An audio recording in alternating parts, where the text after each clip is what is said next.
ایک مسلمان کو بس اتنا ہی کرنا ہوتا ہے کہ جب بھی اسے طاغوت للکارے وہ پورے اعتماد کے ساتھ اللہ تعالیٰ پر اپنے یقین کے ساتھ میدان عمل میں آ جائے اور ڈٹ کر کھڑا ہو جائے اور طاغوت کی آنکھوں میں آنکھیں ڈال کر دیکھے اور شو اپ کرے اپنے آپ کو بہت ہی کانفیڈنٹلی۔ اور جب ایسا ہوتا ہے تو ہمیشہ آسمان سے مدد اترتی ہے ان لوگوں کے لیے جو میدان عمل میں برسر پیکار ہوتے ہیں۔ اس بار بھی ایسا ہی ہوا ہے، پہلے اتری تھی ابابیل کی صورت میں اور اس بار ایران کے لیے مدد اتری ہے کووں کی اور دیگر پرندوں کی صورت میں، اور اس نے حیران کر دیا ہے ان مسلمانوں کو بھی جو اس خطے پہ نظر رکھے ہوئے تھے اور ان یہودیوں کو بھی جو اس خطے پر نظر رکھے ہوئے تھے، اس لیے تاکہ وہ ایران سے نمٹ سکیں اور اس سے لڑ سکیں۔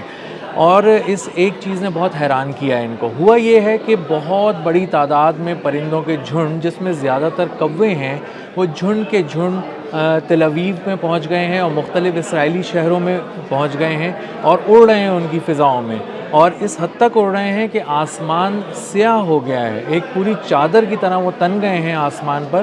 اور کچھ نظر نہیں آ رہا، اور دن میں بھی شام کا سا گما ہوتا ہے۔ اور جو گھر ہیں ان کی بالکونیوں پہ کوے ہی کوے ہیں، چھتوں پر پرندے ہی پرندے ہیں، گاڑیوں کی چھتوں پر پرندے ہیں، فضاؤں میں پرندے ہیں، سڑکوں پر پرندے ہیں، فٹ پاتھس پہ پرندے ہیں، نہ کوئی چل پھر سکتا ہے، نہ گاڑیاں وہاں سے گزر رہی ہوتی ہیں، حد نکاح کم ہو گئی ہے، لوگ بہت عجیب سا فیل کر رہے ہیں۔ اور اتنی بڑی تعداد میں پرندے اگر آپ کو آسمان پر اڑتے ہوئے ملیں تب تو ٹھیک ہے، تھوڑا بہت کسی طرح آپ حیران ہو کر گزارا کر لیتے ہیں، لیکن جب وہ پرندے آپ کی آنکھوں کے سامنے آ جائیں، آپ کے قد کے برابر آ جائیں اور آپ کو بالکل سامنے نظر آ رہے ہوں بڑی تعداد میں سڑکوں پر اور اسی طرح فضاؤں میں اپنے قد کے برابر، تو آپ خوفزدہ ہو جاتے ہیں، کیونکہ اب آپ کو اندازہ ہی ہوتا ہے کہ اگر انہوں نے ایک ایک چونچ بھی ماری تو ہمارا کتنا نقصان ہمارا کیا جا سکتا ہے اس سے۔ اور پھر انسان ان سے بچ کر بھاگنے کی کوشش کرتا ہے، اور اس کے بعد یہ پرندے زیادہ جو ہے وہ خود بھی گھبرا کر بھاگتے ہیں، اور پھر اس طرح سے ایک ایسا ماحول بن جاتا ہے جس میں کوئی سڑک پر ہی نہیں آتا۔ تو اب جو تل ابیب کے مناظر ہیں، خاص طور پہ جو بچا کچا تل ابیب ہے جو ایران کی بمباری سے بچ گیا ہے، اس میں جب لوگ سڑکوں پر آ رہے ہیں تو وہ عجیب سے مناظر دیکھ رہے ہیں، گاڑی میں نہیں بیٹھ سکتے، وہ سڑک پہ چل نہیں سکتے، تو اس طرح ان کی حد نگاہ جو ہے وہ کم ہو گئی ہے۔ آسمان اگر آپ دیکھنا چاہیں، یہ دیکھنا چاہیں کہ آسمان پر کیا ہے، تو نظر نہیں آ رہا ہے۔ اب بھی جہاں یہ ساری چیزیں لوگوں کو متاثر کر رہی ہیں، وہاں ملٹری ایکٹیویٹیز جو اسرائیل کی ہیں وہ بری طرح متاثر ہوئی ہیں اس سے، اور جو اس کا بتایا جا رہا ہے کہ جو ڈرون کی ایکٹیویٹیز تھیں وہاں پر اسرائیل کی، جو ڈرون اڑایا کرتا تھا اسرائیل سرویلنس کے لیے بھی اور اٹیکنگ ڈرونز جو ہیں وہ بھی، ان دونوں ڈرونز کو اڑانا اب ناممکن ہو گیا ہے، وہ کمپلیٹ ہالٹ ہو گیا ہے ان کا آپریشن۔ اور ایک فوٹیج میں یہ بھی دیکھا گیا کہ دو کوے ایک ڈرون پر جھپٹ رہے تھے اڑتے ہوئے اسرائیلی ڈرون پر، اور انہوں نے اسرائیلی ڈرون کا باقاعدہ پیچھا کیا فضا میں، اور اس کے بعد اس نے منوور کرنے کی کوشش کی ڈرون نے، جو ڈرون آپریٹر تھا وہ اس نے اس کو گھمانے کی کوشش کی، لے جانے کی کوشش کی بچا کر، لیکن وہ اس میں کامیاب نہیں ہوا، اور کووں نے اپنی چونچ سے مار مار کر اس ڈرون کو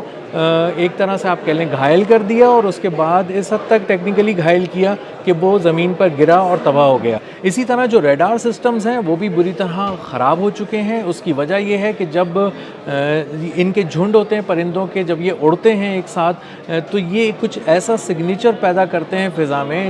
جس کو ریڈار سسٹم ایک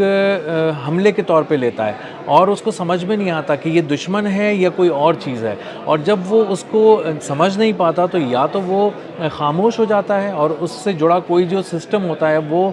فائرنگ نہیں کرتا کسی قسم کی،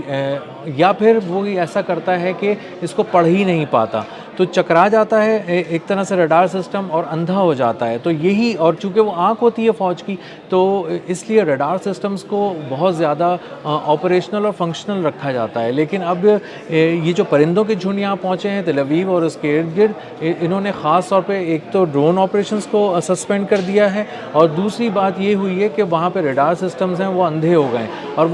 وہ ان سگنیچرز کو پڑھ نہیں پا رہے کہ کیا یہ دشمن ہے، کیا یہ دشمن کا بھیجا ہوا کوئی پروجیکٹائل ہے، کوئی آبجیکٹ ہے، یا یہ کوئی پرندے ہیں۔ تو یہ اسرائیلی آرمی کے لیے ایک بہت بڑا چیلنج بن چکا ہے یہ سارے پرندے مل کر. ایک تو وہ ان کو نقصان پہنچا رہے ہیں اور دوسرا ان کو اندھا بھی کر رہے ہیں. اس طرح جو فضائی آپریشنز ہیں ڈرون کے علاوہ جو فائٹر جیٹس کی صورت میں تھے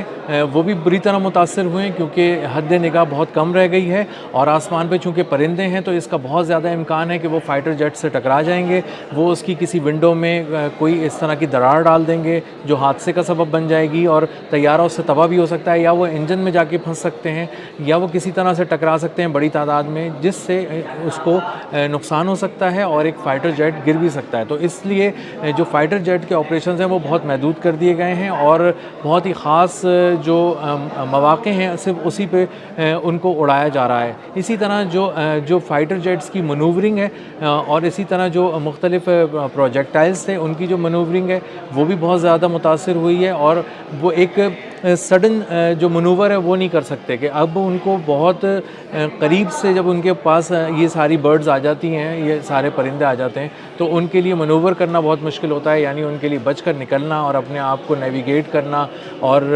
اس کو چکما دے کے نکلنا یہ بہت مشکل ہو جاتا ہے. تو اس لیے بہت زیادہ امکان یہی ہے کہ اگر کسی طرح کا بھی آبجیکٹ اڑایا جائے گا تو وہ بری طرح پرندوں سے ٹکرائے گا, پرندے اس کو ہٹ بھی کریں گے اور فضا میں وہ اتنی بڑی تعداد میں ہیں, بتایا جا رہا ہے کہ لاکھوں کی تعداد میں یہ پرندے ہیں جو اڑ رہے ہیں اور یا پھر بیٹھے ہوئے ہیں. تو وہ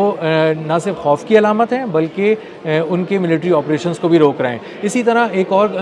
ایک بہت ہی بری فیلنگ لوگوں کے دل میں یہ بھی آ رہی ہے اسرائیلیوں کے کہ کہیں یہ کوئی خدا کی طرف سے کوئی پیغام تو نہیں ہے, اوپر والے نے ان کے لیے کوئی پیغام تو نہیں بھیجا, کوئی سختی کا پیغام تو نہیں بھیجا, یا ایسا کوئی پیغام تو نہیں بھیجا کہ تمہاری تباہی بس اب کچھ دنوں کی بات رہ گئی ہے. کیونکہ اتنی بڑی تعداد میں پرندوں کا آنا غیر متوقع ہے. گو کہ اس میں ہجرت کا ایک سیزن ہوتا ہے جس میں یہ مائیگریٹ کرتے ہیں, پرندے جاتے ہیں اتنی بڑی تعداد میں, لیکن بتایا جا رہا ہے کہ یہ ایگزیکٹلی وہ سیزن نہیں ہے جس میں یہ جاتے تھے. یہ اپنے روٹین سے ہٹ کر یہ پرندے ٹریول کر کر یہاں پہنچے ہیں اور اتنی بڑی تعداد میں پہنچے ہیں کہ انہوں نے پوری فضا کو کور کر لیا ہے, پوری زمین کو کور کر لیا ہے اور لوگوں کے دلوں میں خوف بیٹھ گیا ہے کہ آنے والے کیا دن ایسا تو نہیں ہے کہ ہمارے لیے کوئی بہت ہی بڑا مشکل اور تباہی کا پیغام لے کر آ رہے ہیں. اور اسی طرح ملٹری ایکٹیویٹیز جو ہیں وہ بھی بہت زیادہ سمٹ گئی ہیں, محدود ہو گئی ہیں کیونکہ بہت زیادہ ملٹری ایکٹیویٹیز اس دوران کی نہیں جا سکتی. تو جو یہ باتیں سنا کرتے تھے ہم کہ آسمان سے مدد آتی ہے مسلمانوں کے لیے جب وہ ڈٹ جاتے ہیں اور جب وہ میدان میں ہوتے ہیں, میدان جنگ میں ہوتے ہیں, برسر پیکار ہوتے ہیں تو آسمان سے مدد اترتی ہے, معجزے رونما ہوتے ہیں. تو یہ جو ہم سنا کرتے تھے یہ اب حقیقت کا روپ دھار رہے ہیں. بس یہ ہے کہ آپ کی نیت کتنی خالص ہے یہ امپورٹنٹ ہے, اور آپ واقعی طاغوت کی آنکھوں میں آنکھیں ڈال کر اسے للکارنے کی صلاحیت رکھتے ہیں کہ نہیں, اور آپ میدان عمل میں اترے ہیں کہ نہیں, اور آپ نے جنگ کے میدان میں اپنے آپ کو ناتواں محسوس کرنے کے باوجود اپنے سے کئی گنا بڑے دشمن کو للکارا ہے یا نہیں. یہ ساری باتیں ہیں جو امپورٹنٹ ہیں, اور یہ چونکہ ایران نے کیا ہے اس لیے وہ ہر قدم پر معجزے دیکھ رہا ہے اور ہر قدم پر دشمن کو حیران کر رہا ہے, اور دشمن حیران ہو رہا ہے کہ اس کا ہر میزائل اتنا پریسائز لگتا ہے ٹارگٹ کے اوپر کہ وہ جس ٹارگٹ پہ مارتے ہیں اڑا دیتے ہیں. پورے مڈل ایسٹ سے امریکہ کے قدم ایران نے اکھاڑ دیے, پورا اسرائیل کو برباد کر دیا, حیفا کی آئل ریفائنری کو اڑا دیا, دمونا کے جو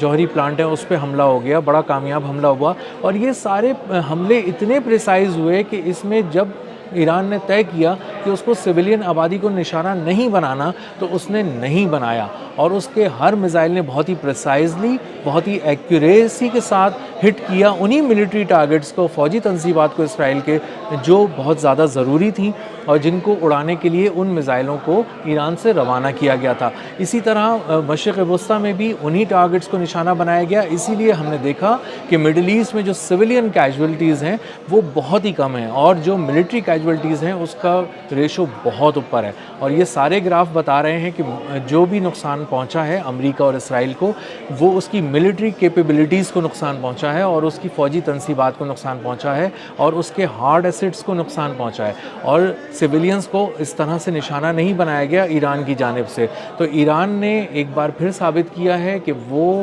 الیکٹرانک وارفیئر میں بھی بہت آگے ہے, وہ کنونشنل وارفیئر میں بھی بہت آگے ہے، اور معجزے بھی اسی کے ساتھ رونما ہو رہے ہیں، کیونکہ وہ اس وقت میدان عمل میں ہے، وہ اس وقت طاغوت کو للکار رہا ہے، وہ اس وقت اپنے سے کئی گنا بڑے دشمن کو، جو ایک نہ چاہنے والی جنگ کو اس کی دہلیز پر لے آیا، اس سے نمٹ رہا ہے، وہ اپنی سرزمین کی حفاظت کر رہا ہے، اور وہ اپنے ایمان کی بھی حفاظت کر رہا ہے، اور ایسے موقع پہ معجزے رونما ہوتے ہیں، آسمان سے مدد اترتی ہے، اور ایران بھی اب یہ مدد اپنے پاس آسمان سے اترتی ہوئی دیکھ رہا ہے۔